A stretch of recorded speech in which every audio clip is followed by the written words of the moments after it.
اسلام سیاسی مذہبی جماعت ہے. میں دو لفظ بولے. یہ جماعت سیاسی بھی ہے، مذہبی بھی ہے.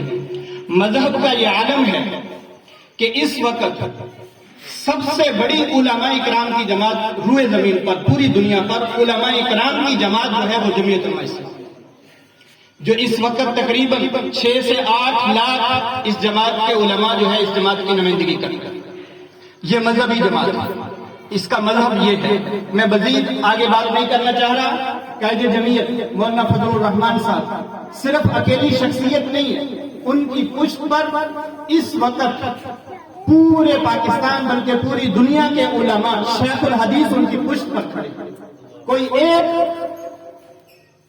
ہمارے پورے پاکستان کے اندر کوئی ایک مدرسہ ایسا نہیں ہے جس کا شیخ الحدیث مولانا سے مخالف ہماری نظر میں. کوئی ایک ایسی خانقاہ نہیں ہے جس کا پیر مولانا کی پشت پر نہ ہو. تو اتنی بڑی مذہبی جماعت اور سیاسی جماعت کا یہ عالم ہے کہ الحمدللہ اب آپ کے ملک میں مولانا کے بغیر کوئی فیصلہ ہوتا نہیں.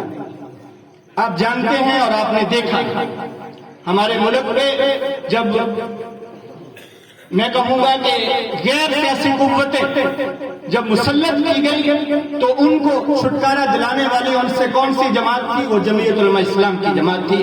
آپ کے قائد تھے قائد جمعیت مولانا فضل الرحمان تھے. تو اس لیے میرے بھائیوں اس جماعت کے ساتھ جڑ جائیں. ایک بات اور عرض کروں، ہمارے سارے ساتھی آج یہی بات سامنے آتی ہے جی کہ ہمارے کام کون کروائے گا. بھائی اس سے ہٹ کر آپ جو جہاں پر علماء ہیں ان سے ہٹ کر کسی بھی پاکستان کے بڑے سے بڑے دارالفتہ میں چلے جائیں اکیلے طور پر. جامعہ شریفیہ اس وقت موجود ہے آپ کے لاہور میں. اس سے جا کر وہاں کے مفتی سے پوچھیں کہ ووٹ دینا کوئی شرعی مسئلہ ہے یا اپنی مرضی سے دے سکتے ہیں. کسی مفتی سے پوچھیں علیحدہ جا کر اکیلے میں جا کہ ووٹ دینا شرعی مسئلہ ہے یا اپنی مرضی جہاں مرضی دے سکتے ہیں. تو وہ آپ کو بتلائے گا ووٹ دینا شرعی مسئلہ ہے، یہ شہادت. ووٹ دینا کیا ہے؟ شہادت ہے. آپ اس بات کی گواہی دیتے ہیں کہ میں گواہی دیتا ہوں یہ بندہ صحیح. اگر آپ کے ذہن میں وہ آدمی شرابی ہے، کبابی ہے، غلط آدمی اور آپ گواہی دے رہے ہیں کہ یہ بندہ صحیح ہے، اللہ ہم سب کی حفاظت فرمائے. جو وہ کل گناہ کرے گا اس سب کا گناہ بھی ہم کو ہوگا. یہ میں آپ کو اپنی بات نہیں کر رہا، کسی مفتی سے پوچھ لیں. اور اسی طرح اگر ہم نے نیک آدمی کو چنا، عالم دین کو ووٹ دیا تو کل اس کا جتنے وہ نیک کام کرے گا ان سب میں ہمارا حصہ.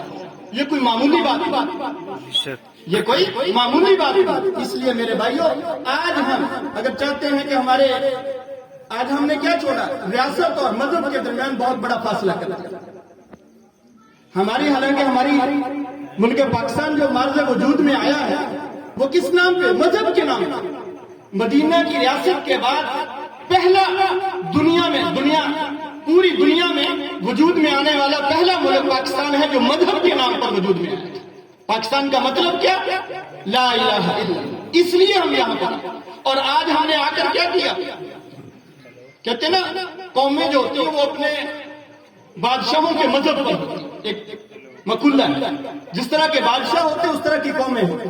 جب ہمارے بادشاہ ایسے آئے، ہمارے حکمران ایسے آئیں گے جن میں دین نہیں ہوگا تو عوام میں دین آ ہی نہیں سکتا. اگر ہمارے حکمران علماء ہوں گے، نیک لوگ ہوں گے تو عوام میں خود بخود دین آتا تھا. افغانستان میں کیا ہوا؟ افغانستان میں کیا ہوا؟ جس دن انہوں نے حکومت سنبھالی 60% لوگ خود بخود اسلام پہ آئے، کسی کو کہنے کے بغیر. کیوں کہ پتہ چل گیا اب یہ کون لوگ ہیں، انہوں نے کیا کرنا.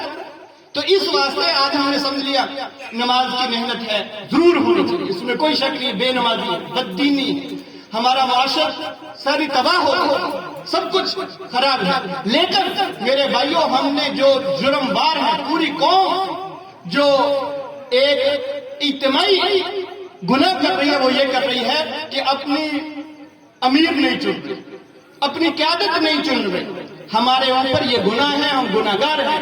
یہ ہمارا اوپر فرض ہے کہ ہم اسلام کے لیے کوشش کریں اور غلبہ اسلام کے لیے کوشش کریں.